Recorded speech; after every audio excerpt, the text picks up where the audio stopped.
Hello and welcome along to Mondo Chelloveck Movies. My name is John and this video is going to be what I picked up in my recent trip to Glasgow. So of course I went to the usual haunts, which was CEX, HMV and of course Fopp. They've got a great Fopp there. I've got a load of footage as well, so I'll show you that footage a bit later on in the video. So apart from picking some movies up, the reason why we went to Glasgow in the first place was to go and see the magnificent Blondie live. And that is a bucket list of ours. Me and Deborah have been just massive fans since 1977-78 when we were at school, and also it's been top of our bucket list for quite a few years to go and see Blondie. Unfortunately, when you want to go and see them, they just don't play in Newcastle. The time before, when we realised they were going to be coming over here, they'd been and gone, and then that was years ago, so we never got the chance to see them again. But we made sure that when they got announced that they were going to play some gigs this year in the UK, we made sure we went. Glasgow wasn't the closest to us, but because we're a big fan of Scotland, we thought, we've never been to Glasgow before. And of course, I did find out that Fopp was there, so that did sway me a little bit. So I'll run some footage now, so I'll take the audio out, because I don't want to get a copyright strike just for putting some music on. You will be able to see these ones on my Instagram page, which is WarrenPeace666. So if you want to hear what the audio was like, which was brilliant, please go over there and you can check out the full songs there, or the full clips that I've got. We've, like I say, I've been a big fan of Debbie Harry and Blondie, and Clem Burke as well is one of the best guitarists you'll ever see in your life.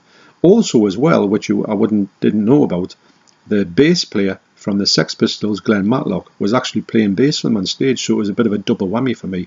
When I found out that bit of information, I nearly fell off my seat, because I could see the fella, I could see him there, but I didn't really realise it was him. It was just a bass player standing at the back for me. But when I got introduced as Glenn Matlock, I thought, that's another bucket list, inadvertent bucket list ticked off for me. Also as well, I do think that Debbie Harry is just amazing, and for somebody who's coming up to 77, I just couldn't believe how good she was. She's such a great performer. She was amazing. She was funny. She was, to be honest, I said to Deborah, I said, I can't take my eyes off her. I just had to drink up every bit of the experience to actually, if this is the only time I'm ever going to get to see Debbie Harry and Blondie, I just wanted to make it last for me. So I just had an absolute blast, as Deborah did, and we just couldn't believe how much we enjoyed this. We knew we were going to enjoy it, but they really know how to put on the show. And so hopefully we'll get to see Blondie and Debbie Harry very soon. Also, when I was in Glasgow, I did get contacted by a couple of subscribers, and they did say they would like to meet up with me. It didn't work out, but it was just great to have somebody saying, if you're in the city, I would have loved to have had a chat with you, which is absolutely, it's something you don't really expect to have, and that somebody to know you from Glasgow, which is quite strange, when you go to a city you've never seen before, and some two people know of you, and they would like to actually speak to you. So the two people who are going to speak to me, I'll let you give them a shout out. The first one is Red Room Antics. So Red Room Antics, thanks very much for getting in touch with me and saying that you would like to have meeting up. It says maybe next time. Yes, maybe next time, because we do plan to go back to Glasgow. We did have a really good time there, and it's definitely not going to be what only visit to the city. Also as well, thank you to Blues Inboxes for getting in touch and saying that you would like to have a meetup as well.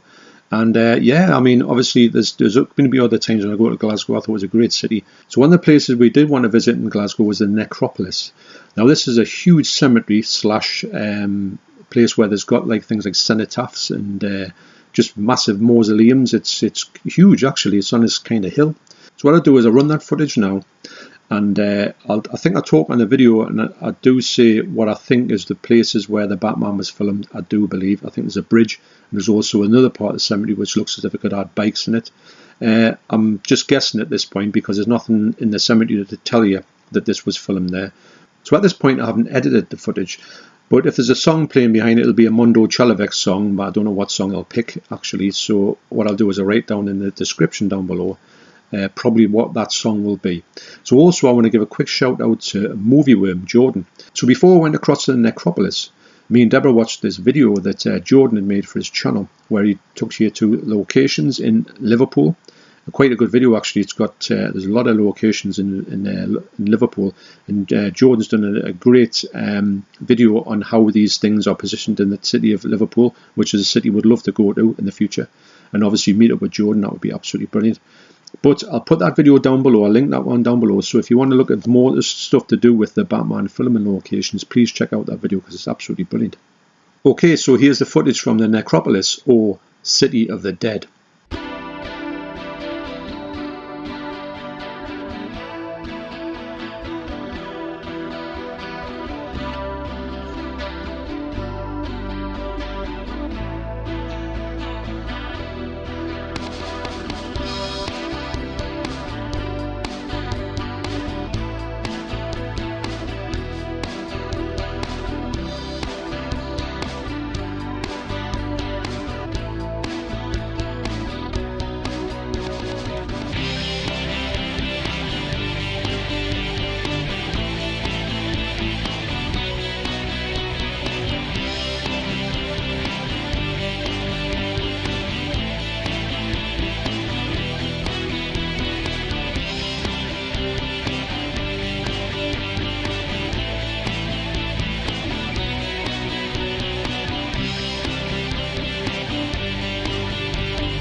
doesn't seem like there could be many scenes for Batman filmed there, because it's very hilly.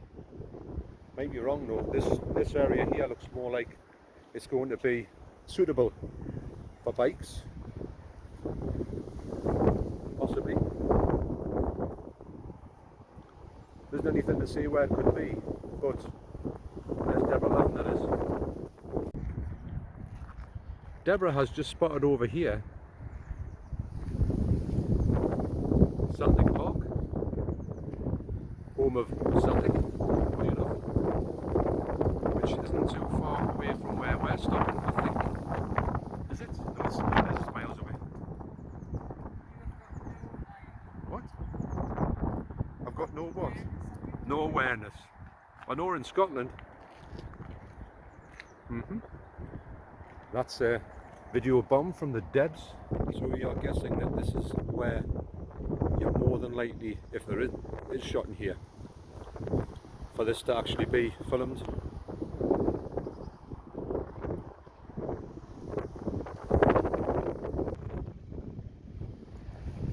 Nice to see that Doctor Who's turned up anyway. Aye. You think someone would have, you know, pinched it. That's what happens, isn't it? And anything gets put out or graffiti-ized.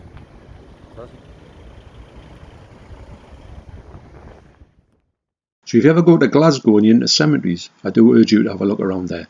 Anyway, so let's get back to what I bought. So in CEX I bought for £1.50 Suicide Squad Extended Cut. Now, I was a big fan of the Suicide Squad, and I thought what I'll do is I'll just look on Sky Movies to see if there's a version of this available. Well, I couldn't find one, and I do think it's actually on there, but anyway, it was there, and I thought, right, £1.50, I'll get it, I'll watch it. I don't expect much from this movie. I do know that a lot of people cannot stand it, and I thought, well, the extended cut might be the one to go for. It does have both cuts of the movie in this actual package. So, like I say, £1.50, and I just thought, well, I'll watch it, because we're quite interested to see what's happened in the other Suicide Squad, even though we know this movie had a lot of problems. But hopefully it'll be sort of semi-enjoyable. So, but for, like say, £1.50, it didn't really matter. That's Suicide Squad. Next up, for £1, I bought The World's End on Blu Ray. Now, you might say, you've got the 4K of that, why do you want it? Well, I'll tell you why I want it. Is that a sticker on there? No, it's not. Because I've got my 4K in here. I just wanted either any one of these slipcovers to go on here, just to put on the shelf, and then I didn't really want it with the Blu-ray on there, but it is what it is. It just means that it's a little bit more uniform, you know what I'm like with my slipcovers. I know it's not the slipcover for this one, but it'll do. Like I say, for £1, it doesn't really matter. It just means that this one goes in there now, goes in its like proper slot, and it is what it is. It's not the best of ways to go, but the fact is, it just keeps my shelves uniform. Yes, it is a thing. I can't help it. So yeah, so for £1, it doesn't really matter that I'm not going to ever watch the Blu-ray, but I needed a slipcover. So that's World's End. And lastly, for £5 in CEX, I got Every Home Should Have One. Now, this is a movie that's always intrigued us, and I'll tell you why. Because I've got this book, it's like a horror book, and it does have a picture of Marty Feldman dressed as Dracula. And it does say, like, every home should have one. And I thought, oh, that's obviously a sort of Mickey take on a Dracula movie. Well, judging by this, it's not really. There must be a scene in it that's got something to do with Dracula. Maybe. But it was good to get the booklet in as well for £5. I do like Marty Feldman. I think he's a really funny actor. I've got a lot of time for him. Obviously, he's in Young Frankenstein, which is just one of my favourite movies of all time, favourite comedies of all time. So this is Region B locked. I have checked these out, and I haven't checked Suicide. Well, I did check Suicide Squad out. It looked all right, as you would imagine. Now this one here, this movie is from 1970 actually. So also CEX in Glasgow still has the stickers on. I managed to get these stickers off. They were quite easy to get off actually, but I thought to myself, is anybody ever going to take these stickers off around about the sort of north of England? Because everywhere I go, they've always got the stickers still on it, and they don't seem to be having any thing of like taking them off. I do keep meaning to ask somebody to say, is this a thing that you're going to get rid of? But every time I get there, it's always a bit busy and I feel a bit self-conscious, but never mind. So this movie is written by Marty Feldman, Barry Took and Dennis Norton, remember them? So this movie's got a lot of going for it, and I did put it on, and actually the picture quality is quite good. It's a little bit washed out, but it is from 1970. It's probably not even the best of masters. But for £5, I couldn't leave it on the shelves, so that every home should have one. So next I went across to HMV, and I picked up Brotherhood of Satan. Now, I had no idea about this movie. I didn't know anything about it at all. I didn't even know what year it was from. But it's got a slipcover on. It was only $8.99, so I thought, well, that's a good enough reason to get it. Got a great reversible art there as well. I'm not too sure what year it's from, but I know it's quite an early movie, 1970 actually. So yeah, I thought it was the 60s. It looks like a 60s movie, or it could have been shot in the 60s. This has got an aspect ratio of 2:3:5 to 1, so it's got the widescreen bars in it, and it's got obviously quite a lot of extras on. You do get in here, you get a nice booklet as well, and it's great to get these ones like all full with all the stuff inside. So that's another reason why I picked these stuff up. And for $8.99, it's one of those movies where it might be alright, it might not be, but it says a small town held in the demonic grip of the Brotherhood of Satan. I do recognise quite a few actors in here, but I don't know anything more about it. It's one of these movies where I always get these ones from Arrow and just say it might, and I usually hit on all right. There's a few that I see, I look at, and I don't like to look at them. So it's not as if I'm just buying every single one with slipcovers on, but a slipcover does sort of inform me on what I should buy. But this one does look actually quite interesting. It's like a short running time as well, which is great. So yeah, so I'll put that on my massive to watch list. As you know, it's absolutely huge.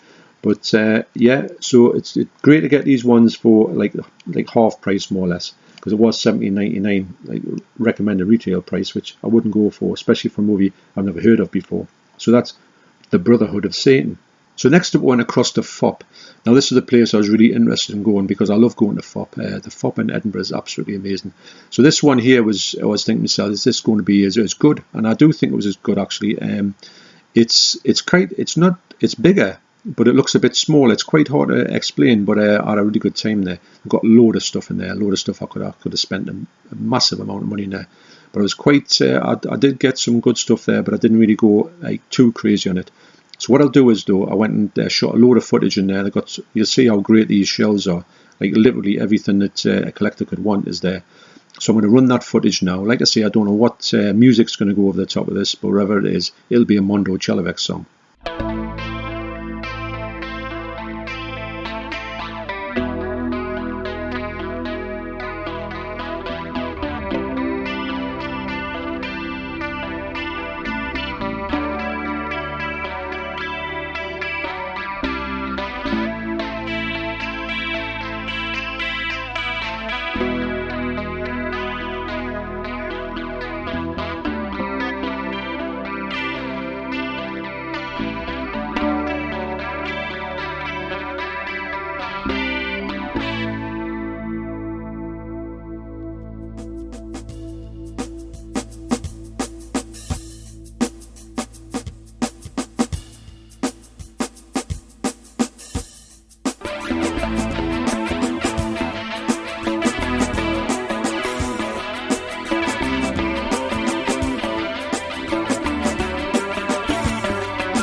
So first up, I picked up a title I've been after for a long time, and I've never ever seen this. I've always seen loads of other ones from this company in the shelves, always in sales, and never been able to get this one.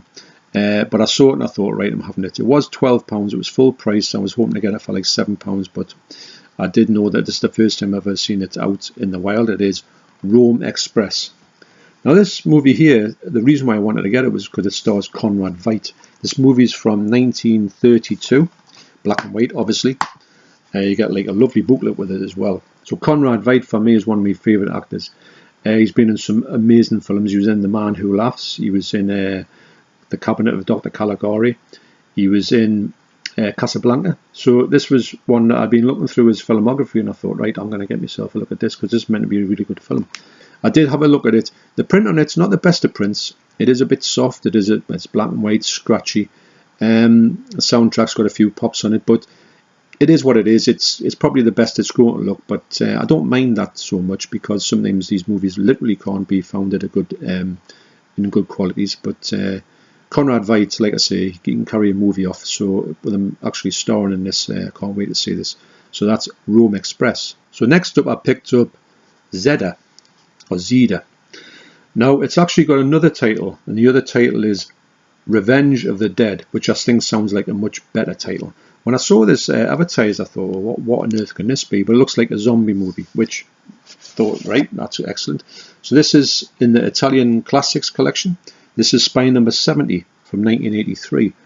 So before this, I'd never ever heard of this movie, The Revenge of the Dead. I mean, it's a generic title. You could probably have heard it 1,000 times, but never took any notice of it. I never heard of Zeda or Zeda. You do get this poster. Yep, so that looks like the new commissioned art poster, though I don't think I'd like to look at that. This one here, this is much better. And this would be an amazing one to have on the Dead Shall Rise. This is a great picture, and this looks like an original picture cover. If I saw that in the video shop, I would have pounced on it instantly, but never seen this cover before as well. So that's nice to have that poster in. Also, you get a nice booklet, as you do with all these Italian classics now. They do have these really nice glossy photograph booklets. And I don't know anything about this movie at all, but I have seen that bloke before. But I keep thinking it looks like, trying to think what movie he's been out of, but I've definitely seen him. He does come across like somebody who's been in a few Fulci films, but I don't think it's the same character I'm thinking of. I can't see his name on this. I know where he's from. He's from Deep Red. That's it. Yeah, I knew I'd seen his face. Let's get another picture of him. So yeah, Deep Red. That's definitely where he's been before. Yeah, I don't think I've ever seen him in another movie, but great booklet. That lovely artwork as well. So rigid slipcase as well. This has it all. I think that they do some spectacular releases, 88, and I do think that I've got a lot of time for this collection. It was funny as well because I bought this on Sunday, and I don't think the movie was meant to be out till Monday, so it was great to get that as well just before it was on release. So that's Zeda or Zeda or Revenge of the Dead. So lastly, I picked up on 4K, and I did say I was never going to do this, The Hills of Eyes. Now, the reason why I got this was because I've never really seen this out in the wild. It was £25, which isn't a bad price. You do get a lot of stuff in here. You do get the 4K, obviously, and you do get all the stuff that's previously been on the Blu Ray, 4K remastered Blu Ray edition. Now, I thought for £25, it's not a bad price. I have heard good things about this. I have heard that it's a bit of an uptick on the picture quality, which is what I was after, actually. If it was going to be more or less the same, I thought, well, what's the point? So I got that on that premise, thinking that. So like I say, I'll not go through this one because it's basically the same as the Blu-ray. I'll open the Blu-ray up and I'll show you what it's like. But it's like I say, pound for pound, exactly the same. I don't know why Arrow can't just do a little. I mean, all the things in it, in the Blu-ray, are exactly the same. There's nothing being changed, not one thing whatsoever. Which is a little bit disappointing because I thought there would be a slight change to it in some, but then again I should have known better. But it doesn't matter because I was expecting that. So for £25 I think I've got a good set. So that's the 4K. So here's the 4K remastered Blu-ray, which, like I say, I may as well be opening that one. They've really done the sort of thing that they always do. There's your disc, and that comes with your art cards, which are 6 art cards, which are exactly the same as the ones that were in the 4K. So they could have changed them around a little bit. I mean, the sets are all good, but it's just they're so similar, unfortunately. I do like the art cards in here. I think they've done a really good thing with the art cards. There's a lot of stuff in here I've never seen to do with this movie. There's a back of them all look the same. It does have the reversible art, which is this one here, which is like the old. This is my favourite artwork of it. It does have a booklet. Now the booklet in here, this is kind of like a matte finish, and the booklet in there is exactly the same, but it's like a gloss finish. So I suppose there is a bit of a difference. The extras in here are exactly the same. There's no extras whatsoever. They might have had a couple on, but they haven't got any on. It's a great booklet, and it's got loads and loads of great pictures in here. I think the movie is a good movie. I wouldn't say it's one of my favourite Wes Craven ones, but I do appreciate it. And I don't know about the second one. I think the second one's a little bit kind of not that good. But happy to get the 4K of it. You have got a poster in it. So there's the poster. I think that's a great poster. And this one here, this is one, well, you could have that on your wall, because that's could be an homage to Evil Dead as well, because I have that up on the wall in the film, don't I? So that's not a bad poster. Now the fact is I've got two of those posters. It makes you think I could get that poster up and not really compromise any of these sets. But yeah, so it is what it is. But getting back to, I'll tell you what, the sound quality on here, it's now a Dolby Atmos sound, so you can't tell a difference, if I'm honest. I don't know if it really needs Dolby Atmos, although the soundtrack's not too bad, actually. It's quite atmospheric. Like I say, I haven't watched this film for a long time. I will watch this now because I don't know why I was holding out so long to watch Hills of Eyes on 4K remastered Blu-ray, but I didn't really have it top of the list. But I will put this further up there because it's 4K, and I'm starting to watch 4Ks I haven't watched in 4K, so this one will fall into that bracket. So yeah, so I put it on, and I've got to say that initially I wasn't too impressed by it. I did think that it looked better. It was better. I did think that the grain, I know the grain's heavy in it, and the grain's heavy in the Blu-ray, and it's also heavy in the 4K because it's got to show that extra resolution. So the grain was always going to be heavy in it, which didn't put us off that much. But I did think that I was expecting a little bit more detail in the faces. But what I did was I had a bit much through some of my settings on my television to see if I can get it a little bit better. And it was certain places where it was looking pretty good actually, and other places where it was looking okay. I did think, ironically, that some of the scenes that I checked out with the Blu-ray did look a little bit better for colour, and also looked a bit better for less sort of noise on the picture. Now, I could be wrong on that because I haven't really watched this properly, but initially I'm thinking if you've got the 4K remastered Blu-ray, it doesn't really feel like you've got to get this 4K. There's only the 4K in here, there's no Blu-ray in here as well, which is a bit of a shame. But anyway, yeah, I think I knew that was going to be coming. I did know that this was going to be a slight uptick, if any. I did hope it was going to be maybe a lot bit better with the HD on it, but I'm not convinced yet with this one. So you could see the jury's a little bit out on this 4K, unfortunately. But I did want it, and when I saw it for £25, I thought, well, it's not that bad. It's not going to kill us. If I'd bought this for big money, I would have been a little bit sick about this. I don't know if it's out of print. It might be. I'm not too sure.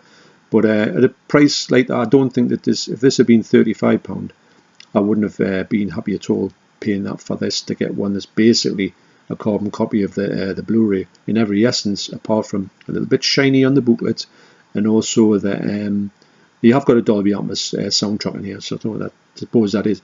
And the fact you've got 3 soundtracks, Dolby Atmos, 5.1 and mono. I think you've only got mono on the Blu-ray, I believe. Also, I've got some great videos coming up.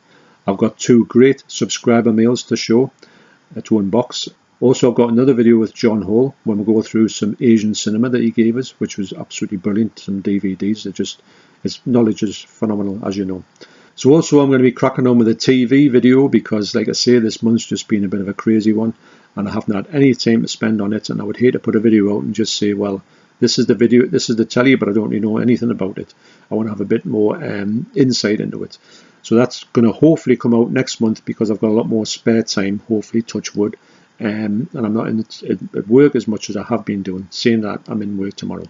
Okay, so thanks for watching. You take care, and I will see you on the next video. Cheers.